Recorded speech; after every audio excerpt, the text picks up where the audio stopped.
What lawmakers are now saying about the stimulus package after passing through the House of Representatives earlier today. Also, a newly approved stimulus program sending out 20,000 prepaid debit cards to low-income individuals in one city.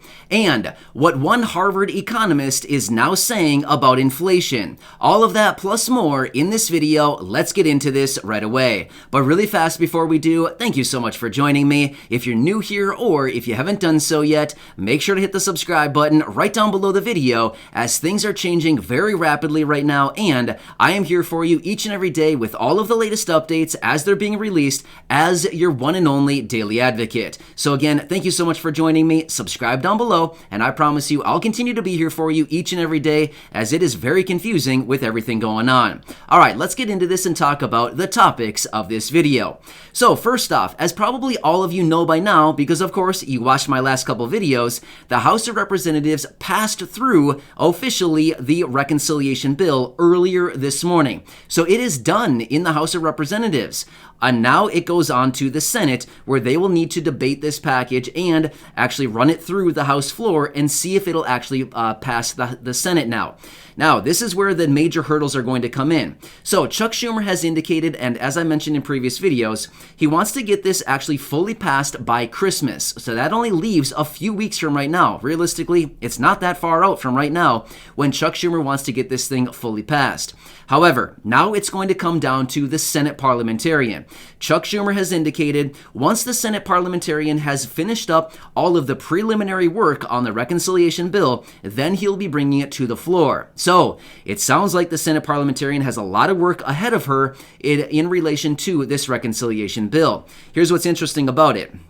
As indicated by some of the reports and information that I'm finding out there right now, it looks like some of the major provisions in this reconciliation bill may need to be reduced and or even removed as a result of the parliamentarian rules. However, some lawmakers are indicating, let's just overrule the Senate parliamentarian and forget about what she says, because these are recommendations and we don't need to follow through with what the Senate parliamentarian says, and we can just override what she actually says. Here's the deal. The Senate parliamentarian is there to actually be the rule maker, right? Like the referee. We've talked about this before.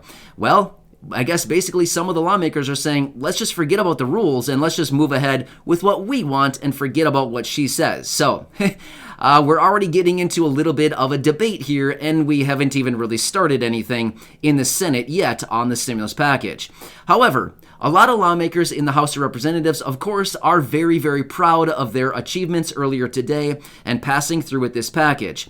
However, here's what's interesting about it. Remember way back when this package was originally introduced, way back in April is when the president actually unveiled the Build Back Better plan, otherwise known as the stimulus package that we're currently talking about right now. Well, originally it was being introduced as an anti-poverty plan.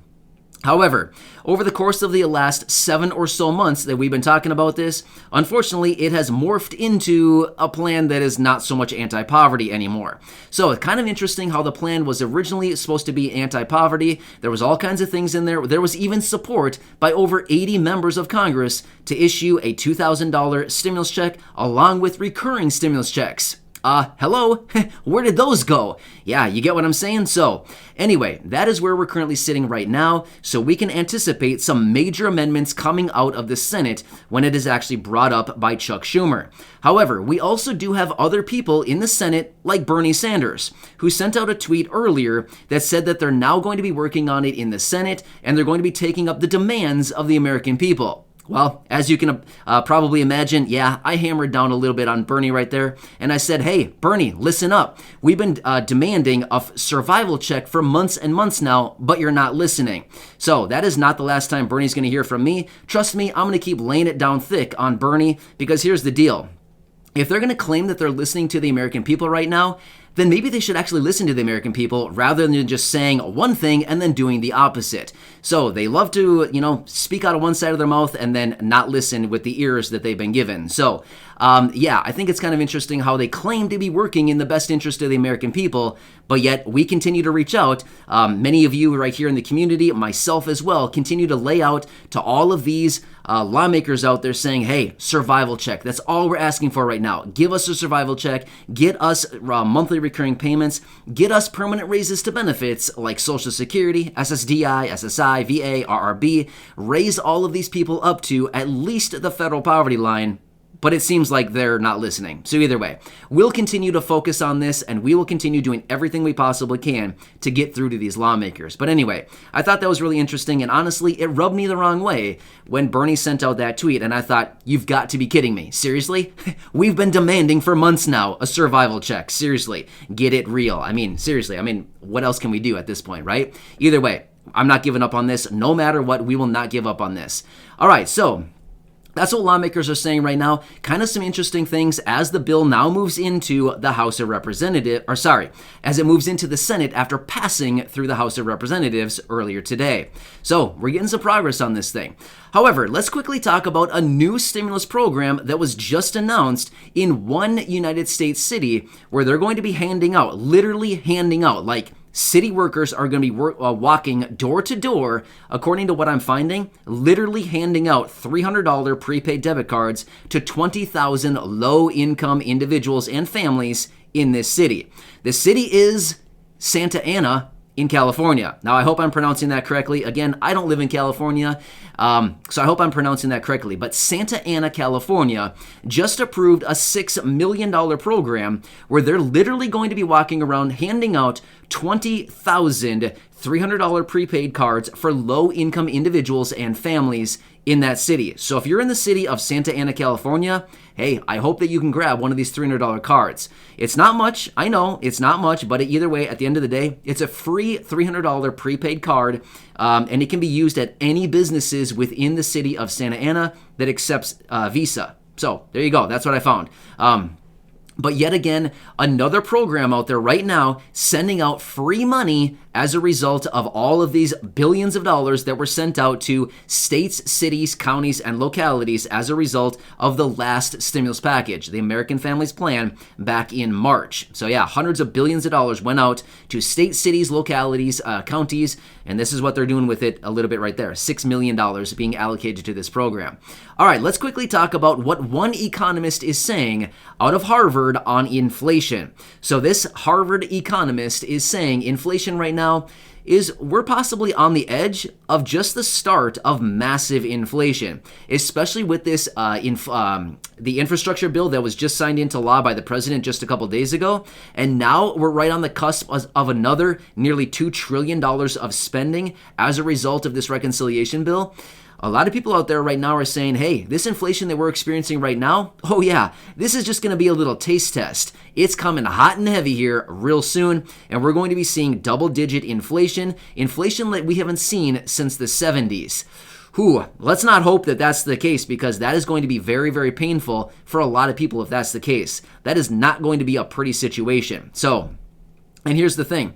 If inflation does run that hot, even if we come down, let's just say that inflation runs up really hot and it gets going, double-digit percentages. When it comes down from that, it's nowhere near going to settle at the rates that we were seeing in early 2020 or even mid-2020, right? There's no way it's going to come down back to those levels. When it comes back down, it may come down a bit, but it's not going to come back down to the pre-2021, mid-2020 levels that we were seeing about a year and a half ago. So, scary situation. Seriously, with all this stuff going on, the last thing we need right now is more inflation. However, as a result of this reconciliation bill right now, there's a lot of different provisions in there, a couple that are really causing a lot of controversy. Number one being the IRS giving the ability to snoop in your bank accounts. Now again, I'm not going to take sides on this. I don't know. It just seems really weird to be monitored, or maybe I should say micromanaged at that level. I already have a mom. I don't need another one. I already have a wife. I don't need another one. You know what I mean? Don't get me wrong. I love my mom and I love my wife, but here's the deal. I don't need the IRS snooping around on my bank accounts. You know what I mean? So either way, that's a very controversial topic. I'm not going to go down that road, but the deal is that is one of the provisions already in the reconciliation bill right now. In fact, in one of my previous videos, I've asked all of you, what is your thoughts on the IRS snooping in your bank accounts? And I've seen a lot of comments saying, stay out, it's none of your business. Yeah, kind of interesting, right? Well, another thing too is they're going to be increasing audits as they hire thousands and thousands and thousands of new IRS agents to start conducting all of these audits to keep the mega rich honest. Really? I mean, seriously? Do we really need to hire that many IRS auditors in order to keep the billionaires honest? I mean, really? There's only like 724 billionaires in the United States. Do we need thousands of auditors to do that? Again, interesting, right? So just a few of the provisions that we can probably anticipate will probably be maybe taken out and or revised in the Senate. So once again, we have a lot cooking right now when it comes to the reconciliation bill, but don't worry, I'm watching everything closely. I'll bring it all back to you in these short videos. As I get the information, there's a lot going on, especially today, as we got these new updates and the passing out of the House of Representatives. So make sure to hit the subscribe button right down below the video so you don't miss any videos going forward. I'm here for you in any way that I can be with my unbiased and I was going to say partisan. I meant to say bipartisan, or I should say nonpartisan, really. Nonpartisan opinions. I mean, honestly, I'm here to give you the information as I find it. As all of you know that have been watching for a while, I literally do not take sides in my videos. I just bring you the information that I find. I'm not here to persuade people. I'm not here to give you my opinions and basically say, think this or think that. No, that's not what I do. I basically just give you the information that I find, and that's what we're doing right here once again. So, thank you so much for joining me. Subscribe down below so you don't miss anything going forward, as there's a lot of things going on right now, a lot of changes to come over the coming days here and weeks as the Senate takes up this reconciliation bill. So go back and check out some of the other nearly 2,000 videos right here on the channel, and I'll continue to do whatever I can to help you out in any way that I can, as well as keep you updated. Enjoy. Thank you so much for being here. I'll catch you again later in the next video.